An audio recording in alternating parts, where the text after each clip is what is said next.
पाकिस्तान मुस्लिम league नून के senior रहनुमा शेख रुहेल असगर साहब ने हमें ज्वाइन किया है। उन्हें शामिल गुफ्तगू करते हैं। शेख साहब, बहुत शुक्रिया आपके वक्त के लिए। सर जी, सबसे पहले तो ये बता दीजिएगा कि किसी भी सूबे में गवर्नर राज लगाना हुकूमत वक्त के लिए इतना आसान है, और क्या वाकई ये मौजूदा हुकूमत के लिए भी बहुत आसान होगा? बहुत शुक्रिया। बड़ा अजीब सा सवाल है। मैं जाती तौर पर अगर मुझसे पूछो ना तो मैं इसको गैर जमहूरी काम कहता हूँ। अच्छा। मैं इसको कोई बेहतर महसूस नहीं करता, इसलिए कि जब हमारे दौर में ये बातें होती थी तो हम इसको बहुत कंडेम करते थे, बहुत मुखालफत करते थे, इख्तलाफ करते थे कि ये नहीं होना चाहिए, क्यों हुआ। और आपको याद होगा एक दफा एक लगा था अपना जब नून लीग की गवर्नमेंट थी तो गवर्नर राज लगा था पीपल्स पार्टी के दौर में, तो उसको बहुत कंडेम किया गया था, बड़ा उसको इख्तलाफ किया गया उस बात के साथ। आपको याद होगा।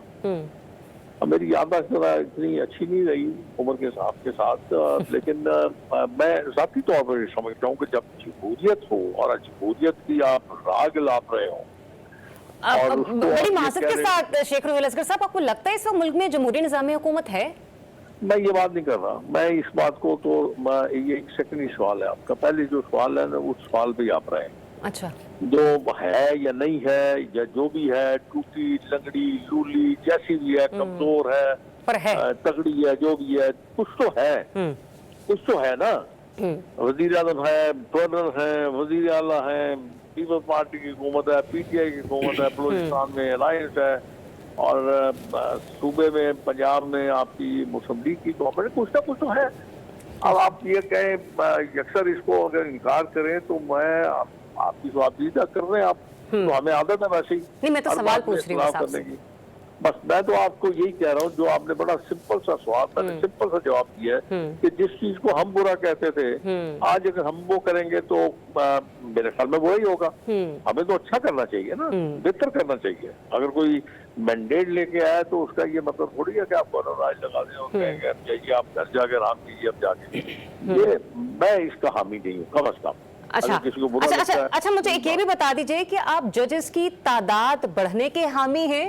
क्या आप जजेस के मामले पर एक्सटेंशन के हामी हैं? मैं गुजारिश करूँ, इसमें भी दो चीजें। आप एक अगर सिंपल सा सवाल ये पूछ रही है कि जी जजेस के तादाद बढ़ाने में हामी हूँ, यस होना चाहिए, इसलिए कि आपने कभी गौर किया कितने केसेस आपके पेंडिंग है। और यहाँ पे एक और, मैं माजरत के साथ, मैं अगर वकील होता तो चूंकि फिर मैं पेशे के हिसाब से और मामले के हिसाब से मैं आपने कंटेम्प्ट ऑफ कोर्ट खुद आप कर लेता, मुझे वकील ना करना पड़ता।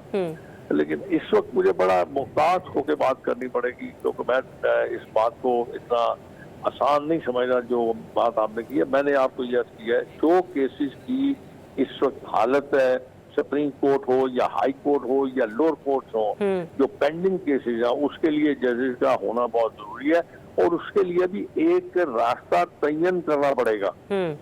ये नहीं है कि एक गरीब आदमी है बस से जेल में बंद है और इंतजार कर रहा है अपनी बारी की, और शेख रुहेल असगर क्योंकि एक्स एमएनए है तो उसकी बारी जल्दी आ जाती। ये नहीं होना चाहिए, कतई नहीं होना चाहिए।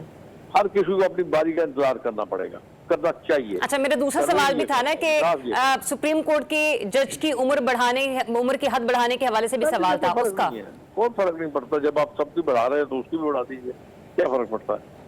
अब आप देखिए ना, आप अमेरिका देख लीजिए या कहीं और भी देख लीजिए, वहाँ पे जजेस जो है ना, जब तक वो सेंसेस में होते हैं, उनके काम कर रही है सेंसेस, तो वो जज ही होते हैं। और सुप्रीम कोर्ट तो खास तौर पे वो एंड तक जज ही होता है वो सुप्रीम कोर्ट का, जब तक उम्र नहीं जाती। आप तो सिर्फ उम्र ही बढ़ा रहे हैं ना।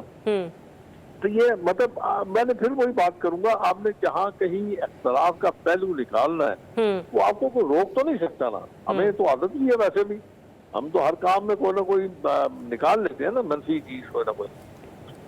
तो सर, हमें हर किसी के माइनस प्लस तो देखना होंगे ना, क्योंकि हम जजेस की तादाद के बढ़ाने के हवाले से तो बात कर रहे हैं। अगर तो ये सोचकर बढ़ाई जा रही है कि वाकई में जो केसेस हैं उनको प्रायोरिटी देनी चाहिए, वो जो पब्लिक रिलेटेड केसेस हैं, लेकिन हमने यहाँ पर देखे कि जो सियासी मुकदमात हैं वो पहले पेश हो जाते हैं, बाकी जो केसेस हैं वो पीछे आना शुरू हो जाते हैं। और जजेस की एक्सटेंशन के हवाले से भी जो मैंने गुफ्तगू की, अभी मैंने आपको अभी क्या अर्ज किया, मैंने कुछ अर्ज किया ना, आपने सुना होगा, आपने नहीं सुना तो आपके नाज़रीन ने जरूर सुना होगा। शेख साहब, तो सुन मैंने ली यही आपकी कहा बात। ना हाँ कि जी। कानून ये कहता है कि हर किसी को अपनी बारी का इंतजार करना है, और ये मुनासिब नहीं है। आप फ्रस्ट्रेशन पैदा करते हैं आम आदमी के अंदर कि एक तगड़ा बंदा जाता है, उसका केस आप फौरन सुन लेते हैं, और एक गरीब आदमी है, बरसबर से कैद है, पड़ा हुआ जेल में और इंतजार कर रहा है। आप उसके इंतजार को खत्म कीजिए यार। अब पता नहीं मैं अब क्या कह सकता हूँ, अब मैं तो इस बारे में कुछ नहीं कह सकता। वैसे जाती है। तौर पर मैं आपको एक अर्ज करूँ, जी मुझे यकीन कीजिए कि मुझे काजी फायज ईसा साहब के मैंने देखा था, जो माजी में उनका एतवार देखे, जो मैंने उनका तरीका देखा, तो मुझे बहुत सही उम्मीदें थी कि वो इंशाल्लाह इसको बिल्कुल ठीक कर देंगे।